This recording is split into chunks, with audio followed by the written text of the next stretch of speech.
Très bonne journée à chacun. La parole de Dieu de ce jour nous dit que la source de notre vie se trouve auprès de Dieu, se trouve en Dieu lui-même. Cette source est elle que nous cherchons à atteindre. C'est ça que nous cherchons à rejoindre. Non pas seulement la source, mais le point même d'où jaillit la source. Et cette source, c'est le Christ.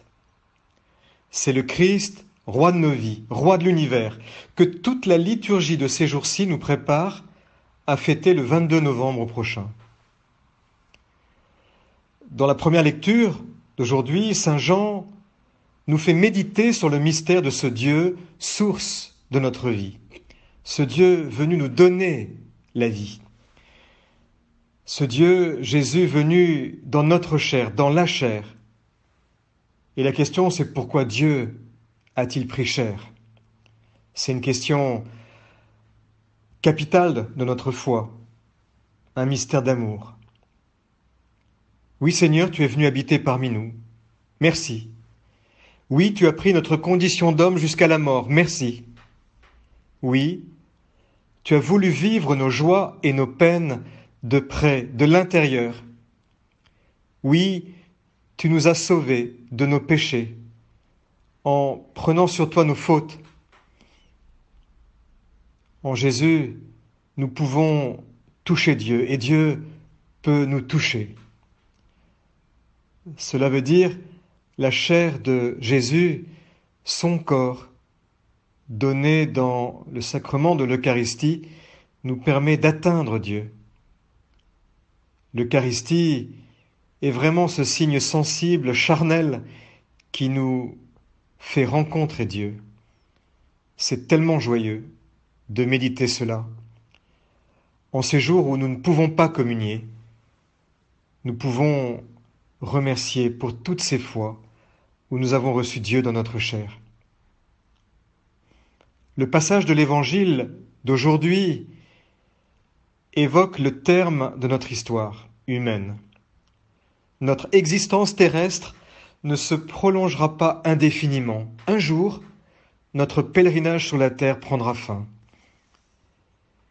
Et l'Évangile d'aujourd'hui nous invite à réfléchir sur la fin du monde et aussi sur la fin de chacun d'entre nous. Il raconte la vie normale des hommes et des femmes avant le déluge universel. Ils mangeaient, ils buvaient, ils vendaient, ils prenaient femmes et maris. Mais ensuite, arrive le jour de la manifestation du Seigneur et les choses changent. L'Église, en nous donnant cet évangile à méditer aujourd'hui, veut que chacun de nous pense à sa propre mort.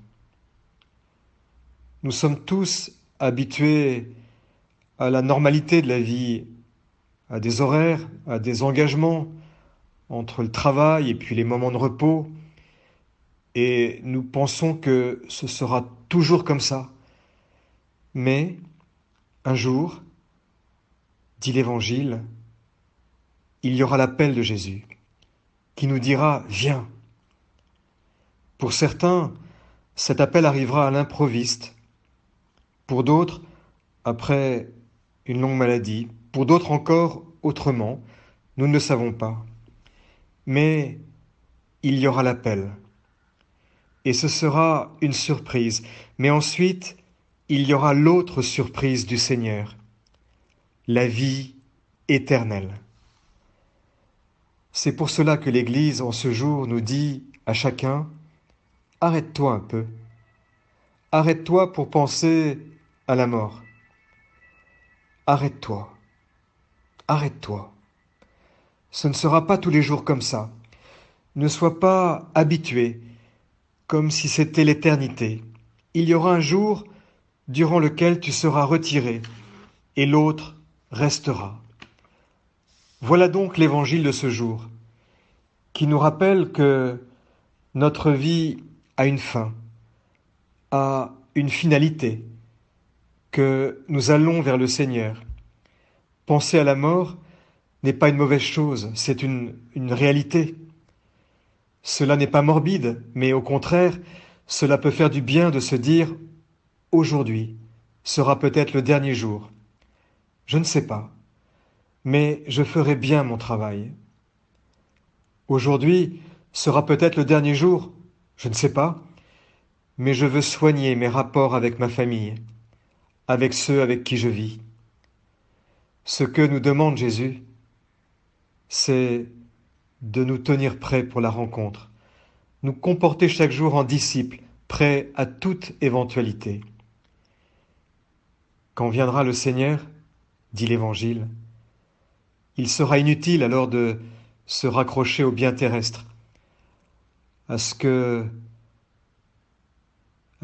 qui se trouvera dans les maisons ou dans les champs. Face à l'appel du Seigneur, on n'aura plus le temps de régler nos petites affaires. Devant lui, le Seigneur, on ne peut se tenir que les mains vides. Seul compte la vérité du cœur. C'est le but de notre vie, de préparer le moment de cette rencontre avec lui.